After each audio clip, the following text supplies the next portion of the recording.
the work that you are doing, it's bigger than just, people who may, I want to look for a boyfriend, I want to look for this, it's such a mixture of different things. I don't know if anyone's ever said that to you. It's therapy, it's healing, it's accountability, it's just I know they've hit you with so many 10 different labels and slashes and things like that. Yes. Because I went and I went after a breakup. And I jumped in those DMs because I used to just watch your lives and how you did that prediction about the pandemic and about how all this stuff was coming. I follow you every single day and watch your lives.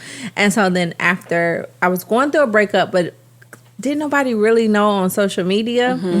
And I was super embarrassed. I wasn't embarrassed about the breakup. I was really embarrassed that I did IVF. And I was a single parent. This is a planned pregnancy. It was absolutely zero.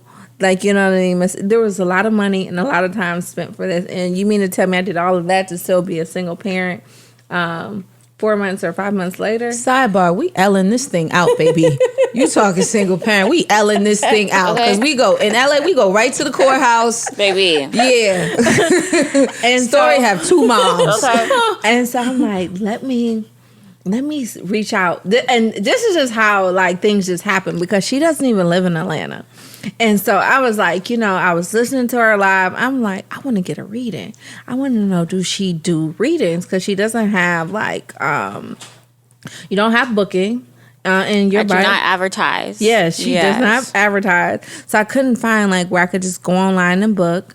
But she does. You do general readings, or sometimes you do live calls with people. So I was I'm gonna DM her and see if I can get an appointment. Right. So I DM'd her. I'm hey, I know this might sound weird, but I want to know: are you taking any more clients? I'll pay whatever, but we need to talk. Right. And I'm she was well, you're lucky. I'm never in Atlanta. I came to get my hair done. Yes, I can do you. And when I tell you the reading was an hour and 30 minutes. And it just reiterated that I was that bitch. Truly you are. And she was just you're really that bitch. And she was I know you're going through a breakup. And mind you, I didn't even tell her. She's uncovering cards and really not only teaching me what each thing means and what signs mean and how to lean into certain emotions and lean into certain feelings and to trust my gut and just to the reinsurance, because after a breakup your confidence is kind of low. Yeah, you're kind of you don't know if you want to stay or you want to go, and she's let it go. She's I'm gonna tell you right now. She's let it go. You know what I mean? She was I know you're thinking about it. I know you're oh, should I try? She was no. Yes. Let it, you'll be, she was you'll be much better. Just let it go. You learned all the things that you can learn from that situation. You got a beautiful baby. Praise you know God. what I mean? Praise God and keep it moving. I appreciated the things that you were telling me to help prepare my body for the future. I didn't look at it okay, she's the COVID killer, but more health conscious. Because at the end of the day, what the conversation that doesn't happen a lot is the medical profession is not really set up for Black women. At all. No, it's not. We are at the lowest of the totem pole where you go, oh, you got a headache, you got this, you got that. For so long, my side was aching me. So I literally go to the emergency room from 2016 to mid 2018. Finally, they send me to go out. I had literally one day I killed over. And they made me get a vaginal ultrasound. They said, we kind of see something. I'm how do you kind of see something? They end up giving me some IV thing, and I'm not big on taking medicine. And they're we kind of see something. You may need to get an MRI. So at this point, I'm you know what? You're just abusing my insurance. They're not taking me serious or nothing. So finally, I find a doctor. I get an MRI. He tells me that I have ulcers. And that I also have fibroids, oversized fibroids, that has been there for close to 3 years. Mind you, I'm seeing a gynecologist. I'm doing all of the things that you're supposed to every 3 to 6 months, to a point that it was just like, even when I was at the hospital and got it removed, they was like, oh, it's like an outpatient, a couple hours. Like, I stopped breathing during the process. And I had to stay in the hospital for close to a week. Then it turned into, oh, we may need to give you blood. We may need to do XYZ. And I was so disappointed in the experience that I was okay, like, with dying. Because that's how unappreciated, but to be serious, that's how unappreciated I felt at that hospital. And the one good thing that is just like, I love from it, that whole experience was, that was my last memory with Malcolm, because I came home 2 days later and he passed.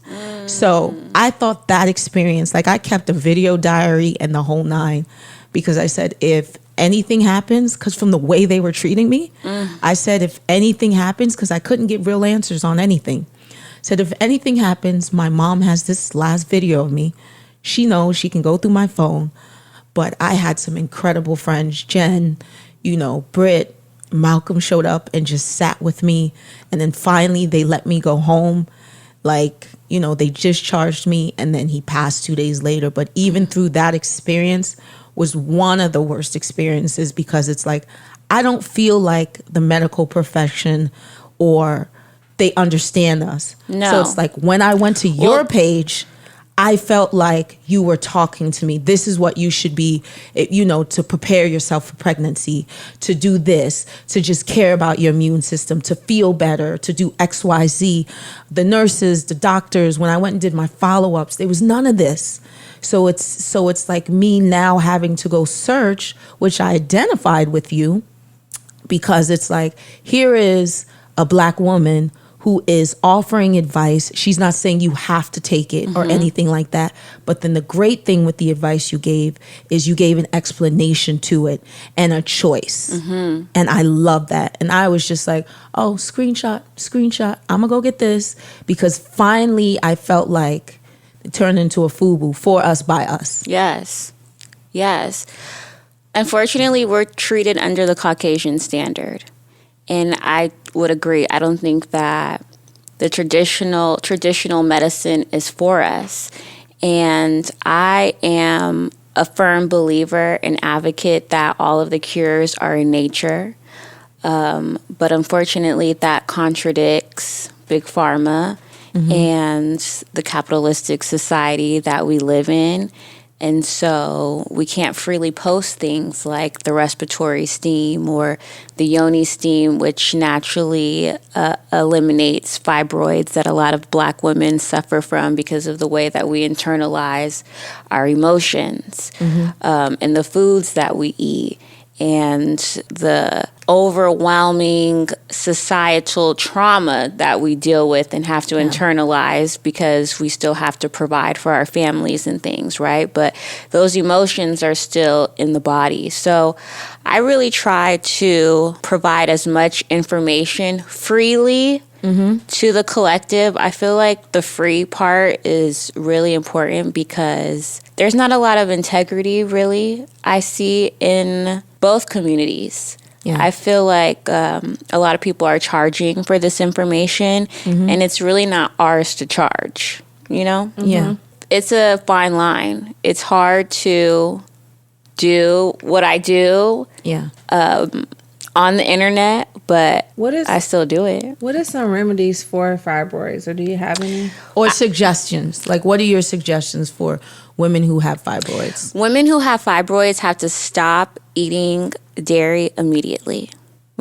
Especially cheese. When you think of cheese, think of eating a fibroid. It's so disgusting, but that's really... Even vegan-based? No. Okay. Now, vegan-based you can do. Okay. But you want to stay away from the soy. Okay. So the nut cheese is really good. Okay.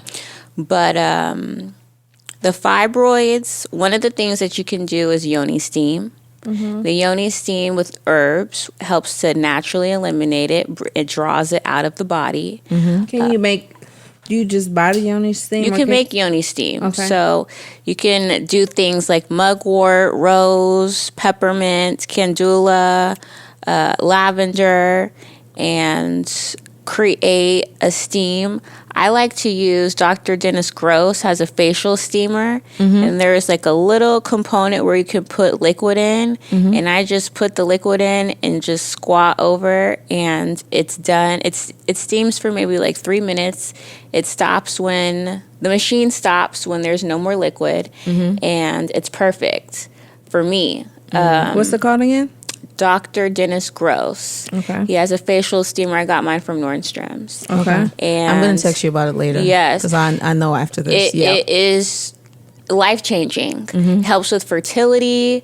Helps with will keep the vag moist. Okay, keep her tight. Okay, eliminating cramps. All of the things. And these are things that we can just pick up. Even things that might be in our garden, we can cultivate ourselves, which is even better. But the main thing that I would say for women who are dealing with fibroids, stay away from the cheese, stay away from the dairy, eating clean. And that's really hard for us to do, but it's life-changing.